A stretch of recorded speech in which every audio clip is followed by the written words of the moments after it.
Weird stuff happens in the gaming world all the time, and gameranx is always here to commit it to the historical record. Hi folks, it's Falcon, and today on gameranx, weird gaming stories that happened in June 2020. Starting off at number 10, we all know that the PlayStation 5 console reveal happened recently, and KFC decided they wanted to get in on the fun by announcing a fake console with a chicken compartment that warms the chicken for you using the heat the console itself generates. Also, it seems to have heating coils in it, which would be counterintuitive, because if you're playing games, you don't want to, just use... I'm talking like an engineer now. I shouldn't be doing that. This is obviously a parody, and the logistics don't matter. Although some people were actually fooled by it. I did see people fooled by it. Don't be fooled by stuff like this. This is, it's a funny parody. I very much enjoyed this. True 4K, 120 FPS, also all white meat premium 10-piece. Thank you very much. You're not going to beat Popeye's sandwich, though. Don't even try. At number 9, I don't know what to make of this. Still, I don't know how to explain it to you. I don't know what this is. I've tried to track down what this ad is for. I can't. But just watch this.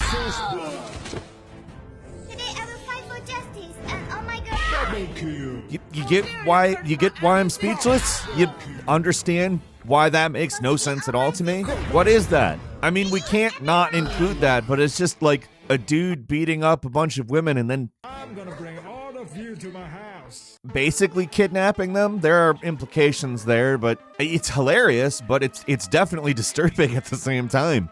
And at number 8, moving on from that total brain melting and on to just horror, an artist by the name of Miguel Vasquez drew Toad as a human being. Now, it's been said that he's been drawn as a photorealistic human being. I think that's arguable. Very detailed, pretty realistic, but I don't think there's anything like that in real life. That is horrifying. He's a dude without a nose wearing a mushroom on his head. The mushroom is partially decomposing. That's what makes the white spots on it. He's kind of a chubby fella, and he's a very hairy fella. It's, he's nightmare fuel, let's just say.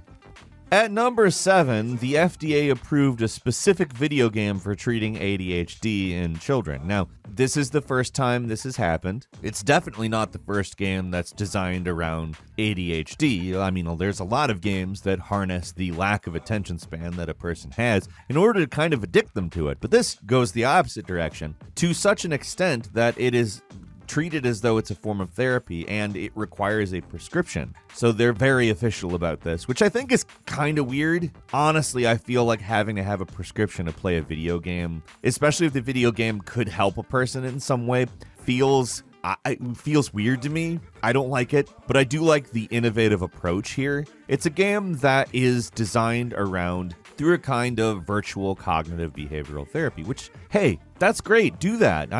That's a great idea. I love that. Why not make it like $15 on Steam? I understand that the FDA approval definitely lends legitimacy to what they're doing with it, but I also feel like the other route probably would have helped more people long term. That's not to criticize the creators of the game by any means, but more to criticize the world we live in, that this is weird. If a video game can treat something, that should be good. That should be normal. Let that happen, man. At number 6, Nintendo issued a cease and desist for a Switch mod chip installation service. Somebody in Connecticut was doing the service of soldering in mod chips, keeping in mind very, very specifically that they were not selling the mod chips, just the service, which is technically a warranty voiding procedure. But Nintendo said they're not going to tolerate such, quote, baldly unlawful conduct. And sure, well, I guess a mod chip probably helps people violate laws and that it allows somebody to play pirated games. I don't know that the mod chip itself is even something you could call illegal, but especially if you're not selling them, if you're just installing them. Like, technically, you could do this and never pirate a game. Hell, you could buy a mod chip and never pirate a game. There are other reasons to have a mod chip. Cheating, which, as far as I know, isn't punishable by law. Playing homebrew games, which I don't know how active that community is on the Switch. I really have no idea. People like running alternate operating systems on hardware that is not designed for. I mean, stuff that really isn't piracy. So Nintendo's characterization of it as baldly unlawful, I feel is kind of weird when the only established consequence for modding a Switch or whatever is violating the warranty, and some people are fine with that because they want to do something different. Like, just ban them from your services. That's about what I don't think that you can call the police for this.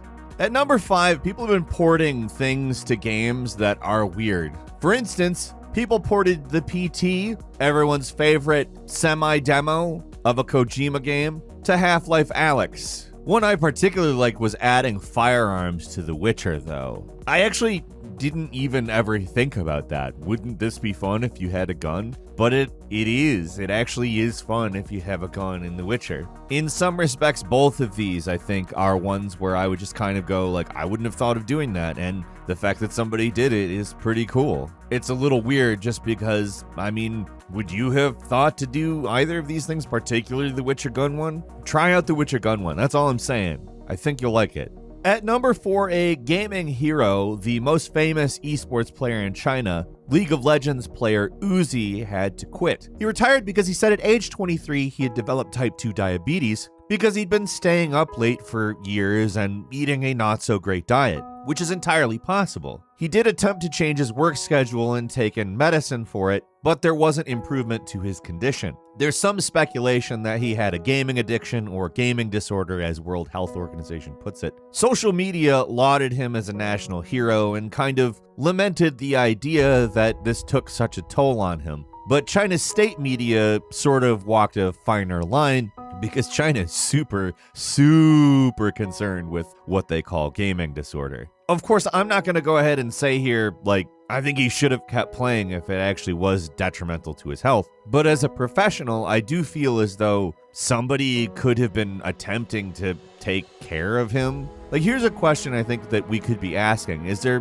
gonna be such thing as, like, maybe some kind of perhaps trainer / maintainer that could help professional gamers not get into that situation? Like, I feel like a professional competitive gamer is not a bad thing to be. So how do we prevent them from getting into that situation? I haven't actually seen a lot of people ask that question, which is, weird. At number 3, a Singaporean gamer learned to make RPGs during the lockdown. Singapore's lockdown is specifically called Circuit Breaker, and Justin Hui, a Singaporean gamer who always wanted to make a video game, learned how to use RPG Maker and made a game based on his experiences in lockdown. It's actually pretty cool. You have to get essential items for your family while avoiding enforcers and acquiring things like a mask so that you're actually able to go into places. I don't know, it's actually clever and surprisingly true to a lot of Americans' experiences, in my opinion. While there's no point where a wine mom posts a photo of you not in a mask on Facebook, it's still fun that a guy took about 50 hours to learn RPG Maker and made a game. I wish more of us would do that, actually, because wouldn't that be a fun way to communicate with each other, like through games? It speaks kind of to the democratization of making games, too.